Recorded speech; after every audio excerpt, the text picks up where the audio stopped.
Today, we're delving into a dramatic and unforgettable story. A tale that, at first glance, seems like it could be straight out of a fairy tale, but with a tragic ending that hits harder than any nightmare. This is the story of a modern Cinderella. A girl from humble beginnings who marries a rich and handsome British prince, only for everything to come crashing down, dragging innocent children into a whirlpool of fate. Imagine this: a 6-year-old boy named Jack, living in one of the most luxurious apartments in Shanghai. Then suddenly, after just one night, he's taken to a run-down, shabby house in a remote village in Hubei province, China. The boy doesn't understand what's happening, and the shocking change stems from none other than his own mother. This is a story of a mismatched love that once had everyone envious and amazed. On March 21, 2017, two children, Jack, 6 years old, and his younger sister Alice, were hurriedly taken by their uncle from the glamorous city of Shanghai. They were moved to a small county in Shijianyang, Hubei. The place they arrived at wasn't a modern home, but a simple rural house rented by their grandparents as a temporary living space. Just the day before, they were playing carefree in their high-end Shanghai apartment. The sudden change felt like a shockwave, and all of it started with their mother, Fu Weiwei. Born in 1987 in a poor rural area in Hubei, Fu Weiwei's family made a living by repairing bicycles. Struggling day by day, she also had a younger brother. Due to their difficult circumstances, Fu Weiwei had to drop out of school before finishing junior high to help support her family. Without a degree or specialized skills, she could only do manual labor jobs to make ends meet. After years of hustling, Fu Weiwei moved to Shanghai, one of China's busiest and most expensive cities. She worked in various jobs: an assembly line worker, a cleaner, a salesperson, and even a street vendor. These jobs were not only exhausting but poorly paid. In 2009, at the age of 22, Fu Weiwei applied for a job as a sales assistant at a popular children's fashion brand. Next, it was from this moment that perhaps the wheels of fate began to turn. Next, a national fashion brand founded in 1864 with a long history offered Fu Weiwei a job. The opportunity to work for such a prestigious company was a huge boost for her, and she worked hard, giving her all to her job. In the same year, the UK headquarters of Next sent a young manager to Shanghai to oversee the branch. His name was Michael Simpson, born in 1982 in the UK. He came from a middle-class family. His father was a senior manager at a large corporation, and his mother was a stay-at-home mom with a passion for the arts. Michael had an excellent education from a young age and always excelled in his studies. He graduated from a prestigious university in the UK and joined Next right after. With his outstanding work ethic, he quickly rose to a senior management position within just a few years. By the time he was in his late 30s, Michael was earning a very handsome salary, which could easily amount to hundreds of thousands, if not millions, in annual income. On top of that, Michael had a charming appearance. You could say he was the epitome of the Tamil man: high education, high income, and high looks. On the other hand, Weiwei came from a poor rural background, had an average appearance, and lived a quiet, uneventful life. Looking at their circumstances, no one would have thought their paths would ever cross, but fate always has its own plans. At the Next branch in Shanghai, Michael Simpson was primarily responsible for running the online shopping platform and overseeing retail store management. During one of his store inspections, Michael met Fu Weiwei, who was working at the store. Though she didn't have striking beauty, she had a great fashion sense and was skilled in makeup, which gave her an air of confidence and grace. What Michael found particularly appealing about Weiwei was her genuineness and down-to-earth nature. These were qualities that seemed to be lacking in the city girls he had encountered, and they strongly attracted the British manager. For Fu Weiwei, Michael was like a fairy tale prince, a talented, successful man from a faraway land. He represented a dream she never dared to imagine, and so love blossomed. The two quickly became infatuated with each other. Not long after, when Wei Wei discovered she was pregnant, the joy became overwhelming, and they decided to build a life together. However, their wedding was rather rushed. Michael hadn't prepared the traditional dowry or wedding house according to Chinese customs. The dowry is a sum of money or gifts the groom brings to the bride's family to show sincerity. And the wedding house is where the couple is expected to live after marriage. The lack of these preparations led to some murmurs within Wei Wei's family, however. Considering their own modest circumstances and the fact that their daughter would soon be marrying a man who could provide for her, the family reluctantly accepted. Michael's father, Ian, even flew from the UK to Shanghai to witness this cross-continental wedding. In 2011, their joy doubled with the birth of their first son, Jack. From that moment on, Fu Weiwei gave up her sales job to become a full-time homemaker, dedicating all her energy to caring for her family. 2 years later, they welcomed another addition to the family, their daughter Alice. The arrival of these two adorable children brought laughter and joy to their home. At this point, Fu Weiwei's life was truly the dream of many. Michael not only loved her and their children, but also provided them with a life of abundance and comfort. The children attended one of the top bilingual private schools in Shanghai, where they had access to advanced education. Their life seemed perfect financially. Secure, a harmonious family, everything one could wish for. It looked like a cozy and picture-perfect life. However, behind the facade of happiness, there were cracks that no one could see. Then, one stormy day, everything changed. On March 20th, 2017, Fu Weiwei discovered that Michael had been unfaithful. The rage, the hurt, and the pain seemed to overwhelm her. Unable to bear it, Fu Weiwei decided to bring two of her close friends along for a confrontation. One would take pictures, while the other would film, with the intention of exposing this horrible truth to the world. Fearing the situation might spiral out of control, in her panic, Fu Weiwei even hastily stuffed a knife into her handbag, just in case things took a dangerous turn. When the three women stormed into the house, they saw a strange woman coming out of the kitchen. A surge of anger suddenly overwhelmed Fu Weiwei. Drowning out her rationality, she charged forward, intending to grab and assault the woman. Seeing this, Michael immediately rushed to embrace the stranger to protect her, shouting loudly at Fu Weiwei. Witnessing this heartbreaking scene, Fu Weiwei's heart was crushed once again. Her emotions shattered completely. The fruit knife in her hand, which she hadn't realized she was holding, was raised and aimed at the man she had once loved deeply. Michael quickly collapsed, lying in a pool of blood.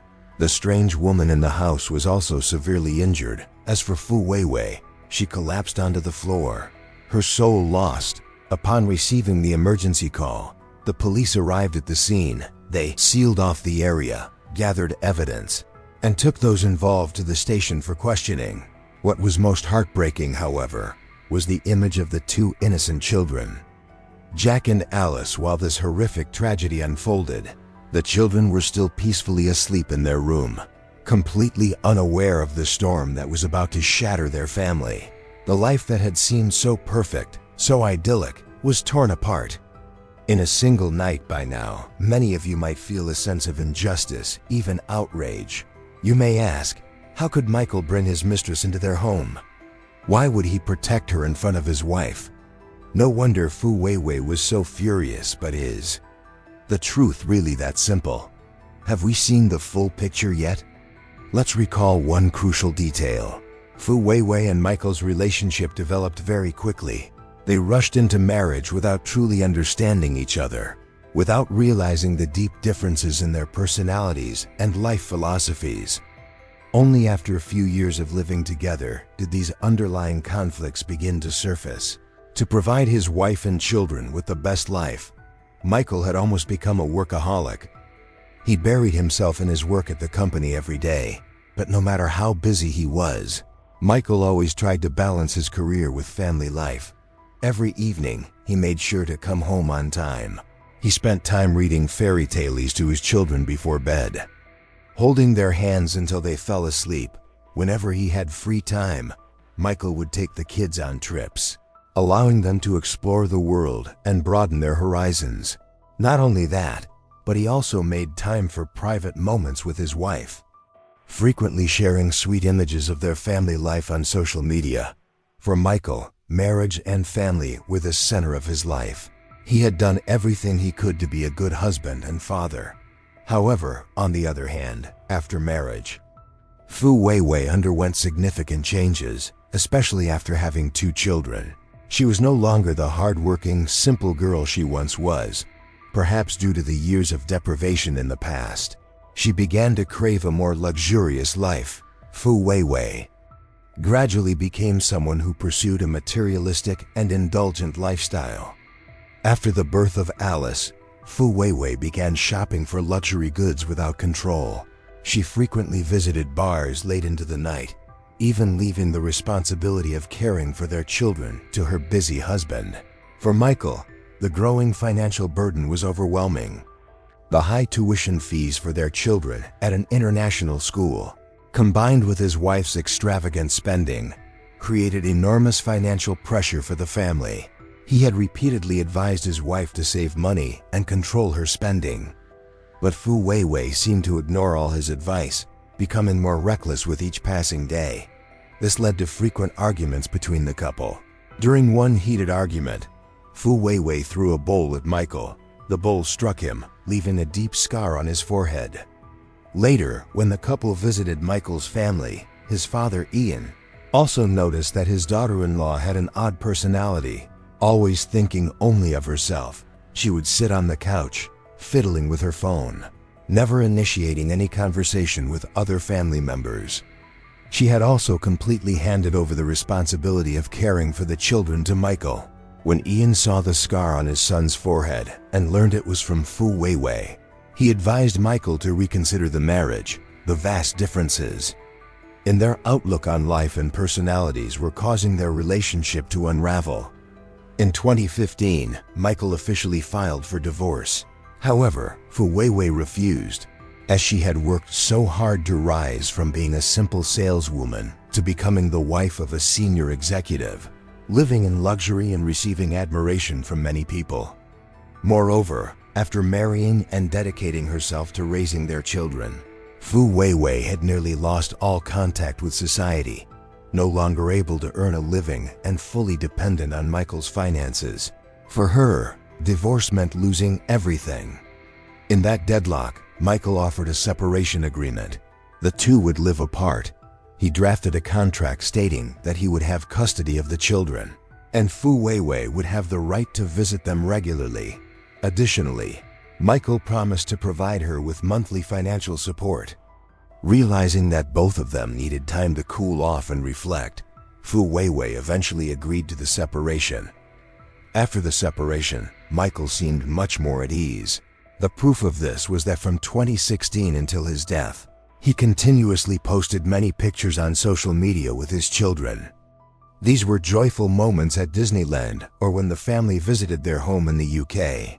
The photos showed Michael's efforts to spend quality time with his children. In fact, the separation was just a temporary solution for Michael.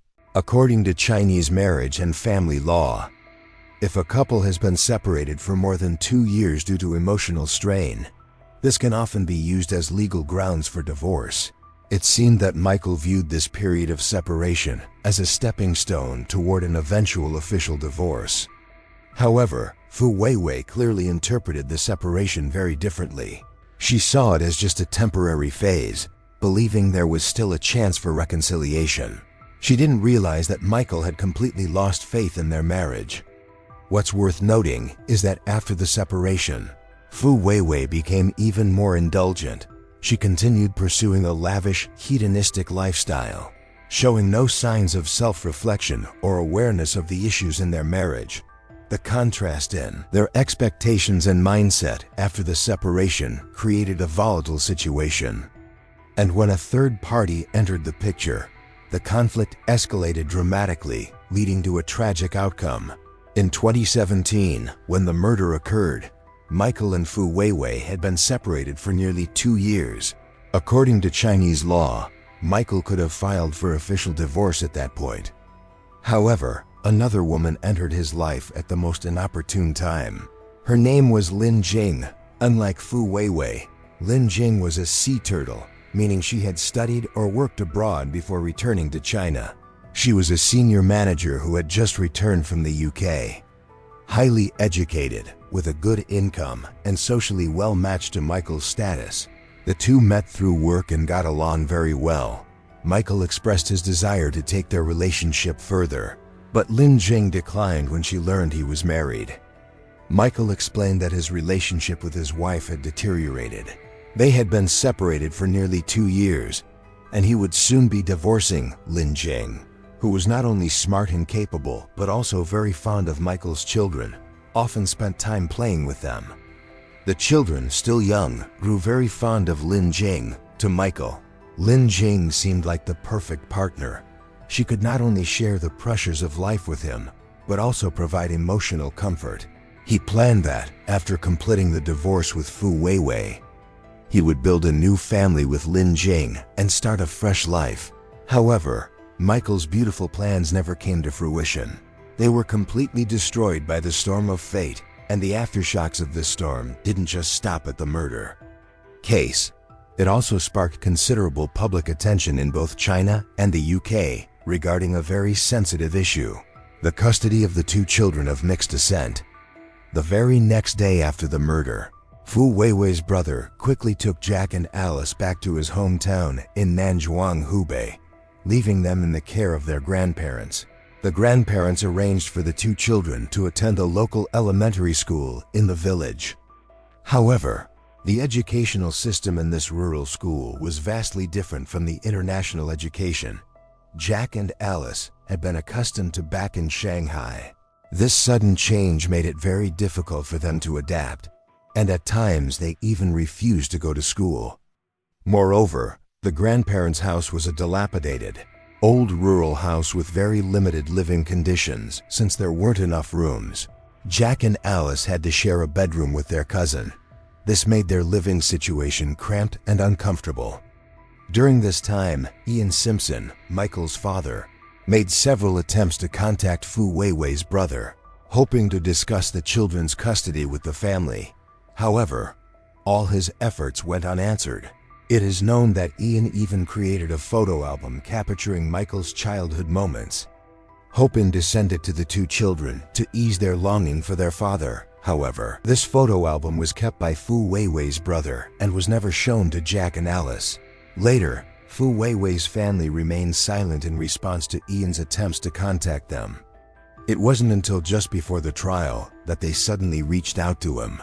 Their purpose was to ask Ian to write a letter requesting a reduced sentence for Fu Weiwei in the hopes of lessening her punishment. In response to this unexpected request, Ian felt a mix of exasperation and outrage, and he firmly refused. But how could Fu Weiwei's family give up so easily? To achieve their goal, they used the children as leverage. They offered Ian a chance to meet his grandchildren, but only if he wrote the letter requesting a lighter sentence. It wasn't clear whether they sensed Ian's eagerness to see the children, or if someone had been behind the scenes advising them, but Fu Weiwei's family became increasingly bold. They didn't just want a letter requesting a reduced sentence. They also shamelessly demanded that Ian cover the entire cost of raising the 2 children over the past year. At this point, one must truly admire the audacity of Fu Weiwei's family.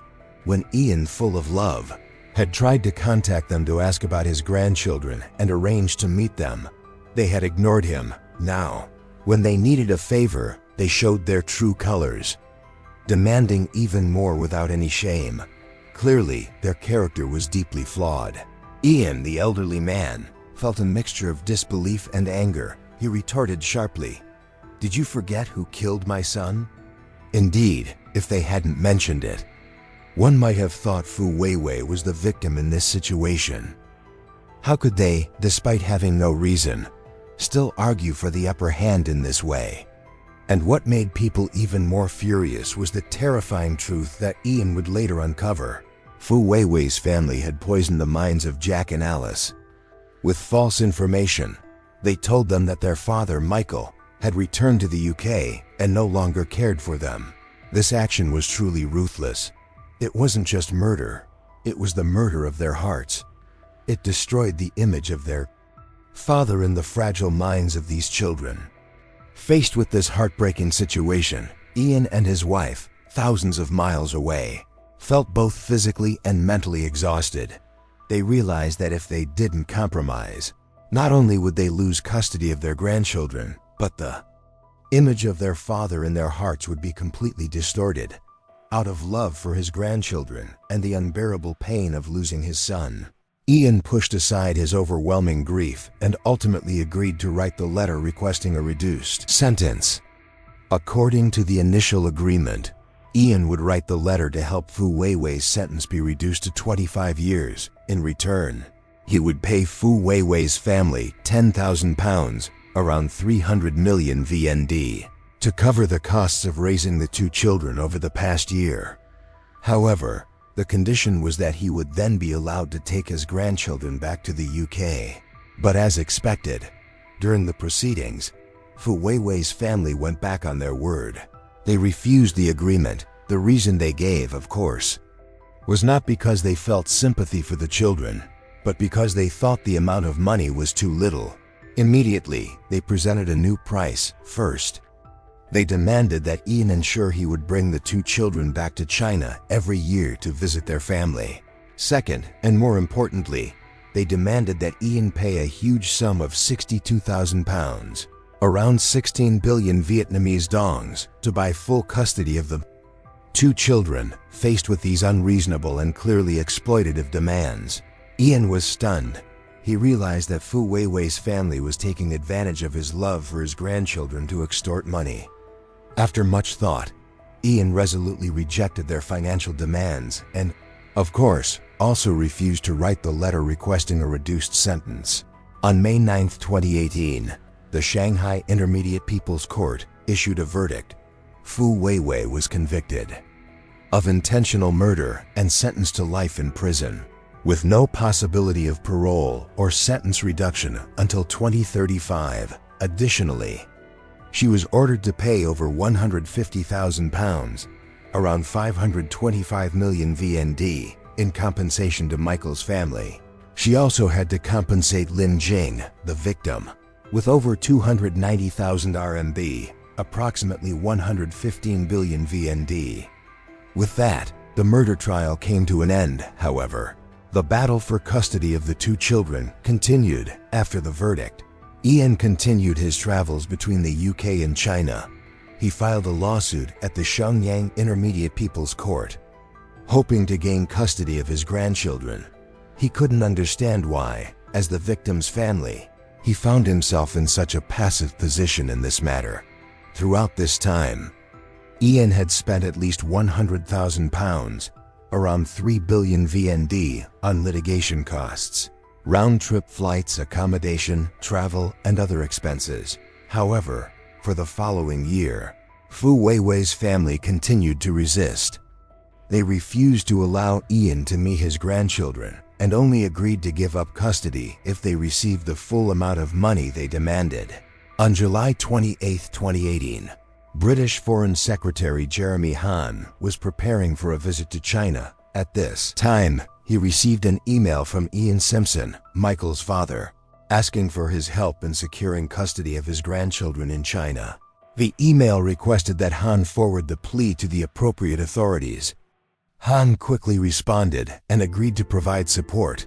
According to media reports, Hahn later discussed the custody dispute with senior Chinese officials.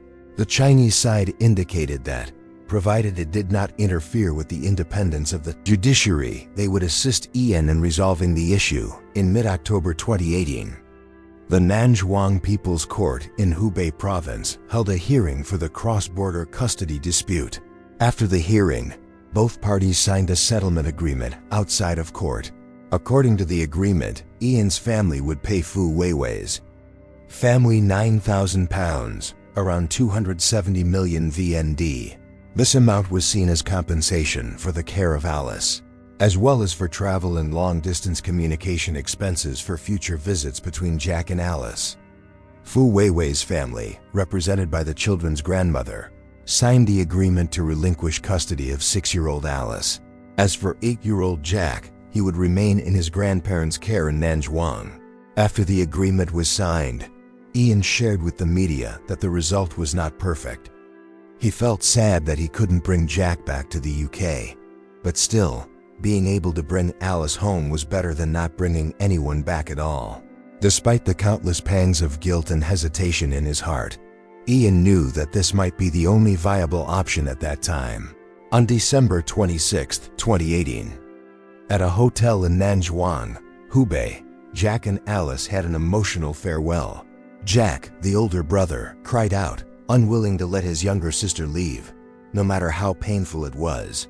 The harsh reality forced them to face it. In the end, Ian took Alice on a train from Hubei to Shanghai, and then they boarded a flight to the UK. From then on, the two siblings were separated, one in the east, the other in the west.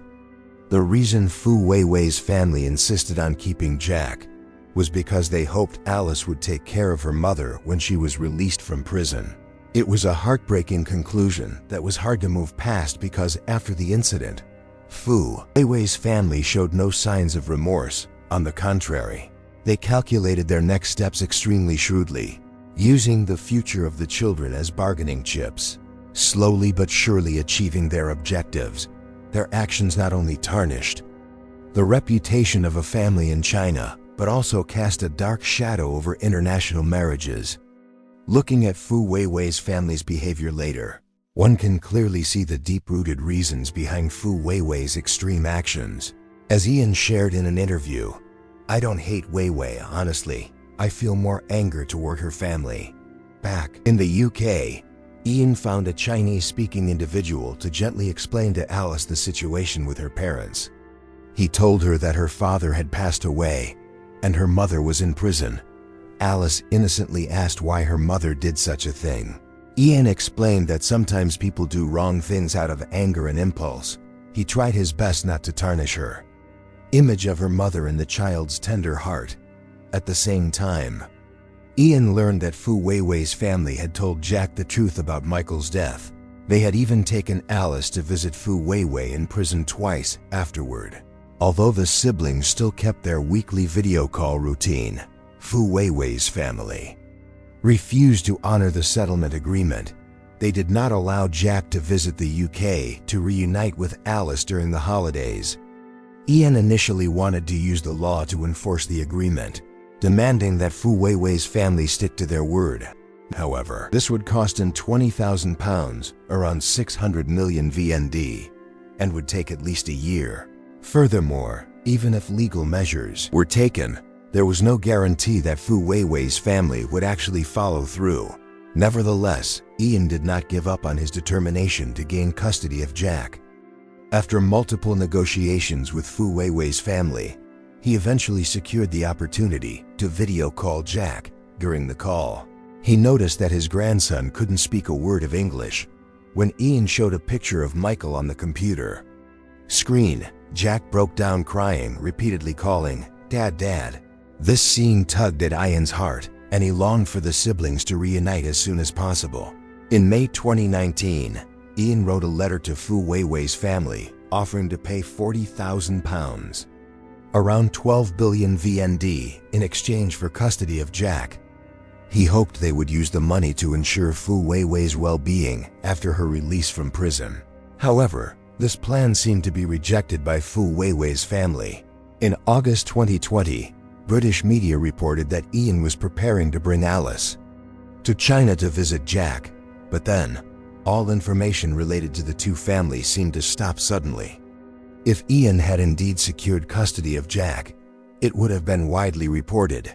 Clearly, Jack and Alice were unable to reunite as hoped. One can imagine that the two children were growing up in completely different environments. From here on out, their lives may have taken entirely different paths. However, we still hold on to the belief that with time, everything will change. We hope that Jack and Alice can step out of the shadow of their past and find their own future. This story serves as a painful reminder of the unpredictable consequences when love and marriage are not based on mutual understanding and respect. It also highlights the complexity of psychological and cultural issues in international relationships, especially when children's rights are involved. Though the tragedy has occurred, and though the adults have made mistakes, we still believe that with time, things will change. We hope that Jack and Alice will one day reunite despite the vast distance that separates them. No matter how many storms they face, there will come a day when they meet again. Today's video ends here, and we look forward to seeing you in the next one. Goodbye.